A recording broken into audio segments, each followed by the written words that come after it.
사흘째 공천 후보자 면접을 이어가고 있는 국민의힘이 오늘 원희룡 전 국토교통부 장관 등이 포함된 경기 인천 지역 단수 추천 명단을 발표했습니다. 민주당은 홍익표, 고민정 의원 등을 단수 공천하는 3차 공천 심사 결과를 발표했는데 잠시 뒤에는 전략 공천 심사 결과도 처음으로 공개합니다. 국회로 가봅니다. 박광렬 기자.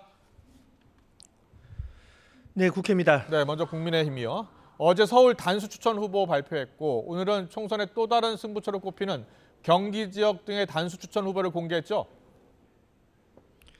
네, 그렇습니다. 국민의힘 공천관리위원회는 오늘 오전 경기 14곳과 인천 5곳, 전북 6곳 등 모두 25개 지역의 단수 공천 명단을 발표했습니다. 이 지역별로 보면 1차로 36개 지역구 면접을 진행했던 경기, 총선에서 여당이 탈환을 노리는 수원벨트의 포함 여부에 관심이 특히 쏠렸는데요. 박문규 전 산업통상자원부 장관, 이수정 경기대 교수 등 수원벨트 5개 지역구 가운데 3개 지역구가 단수 공천 명단에 이름을 올렸습니다. 경기 북부에선 의정부 갑 공천을 신청한 전희경 전 대통령실 비서관이 용산 참모 출신 가운데 처음으로 단수 후보에 포함됐고 안철수 의원은 지역구인 성남 분당갑 후보로 확정됐습니다. 13개의 의석이 걸린 인천의 단수 공천 지역은 모두 5곳입니다. 현역 배준영, 윤상현 의원은 현 지역구에 단수 공천됐고 이재명 민주당 대표 지역구인 인천 계양을에 도전장을 던진 원희룡 전 국토교통부 장관도 명단에 포함되며 이른바 명룡대전 성사 가능성을 높였습니다.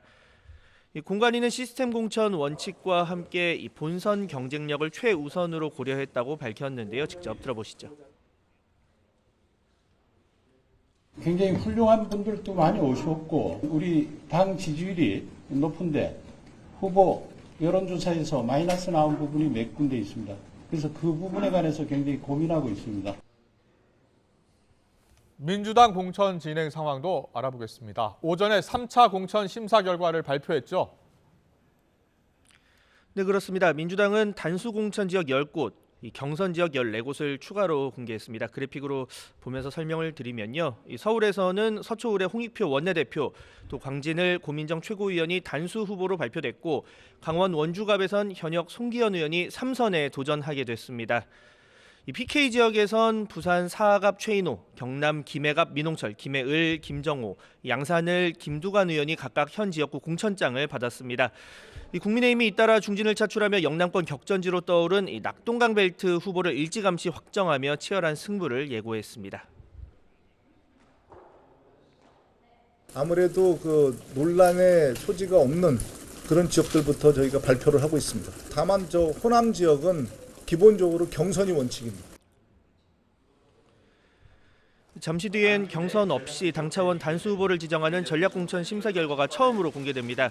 현역 의원 불출마 등의 이유로 전략 지역구로 지정된 18곳 가운데 일부 지역의 공천 윤곽이 드러나는 건데요. 계파 갈등 뇌관으로 떠오른 임종석 전 대통령 비서실장의 서울 중성동갑 공천 여부도 논의될 전망인데 최종 결정은 미뤄질 거라는 관측이 우세합니다. 이재명 대표가 연일 인적 쇄신을 강조하며 일부에선 조정식 사무총장 등 친명 중진 용태론이 거론되는 가운데 현역 의원 평가 결과도 초미의 관심사입니다. 컷오프 가능성이 큰 하위 20%에 대한 개별 통보가 이번 주로 예정된 가운데 제3지대로의 탈당 등 이탈 가능성을 두고 긴장감이 높아지고 있습니다. 제3지대 소식도 살펴보겠습니다. 개혁신당, 이르면 이번 주에 공관위를 구성한다는 계획이라고요? 네, 어제 무소속 양정숙 의원을 영입하며 현역 의원 5인 체제를 구축한 개혁신당. 선관위 1분기 경상보조금으로 6억 원가량을 배분받게 됐습니다. 현역 의원이 4명이었다면 정치자금법에 따라 3천만 원에서 4천만 원 수준의 보조금에 그쳤겠지만 양 의원 합류로 보조금 규모가 큰 폭으로 늘어난 겁니다. 공관위 구성도 속도를 내고 있습니다. 늦어도 19일까지라고 시한을 못 박은 가운데 외부 인사 영입에 초점이 맞춰졌습니다.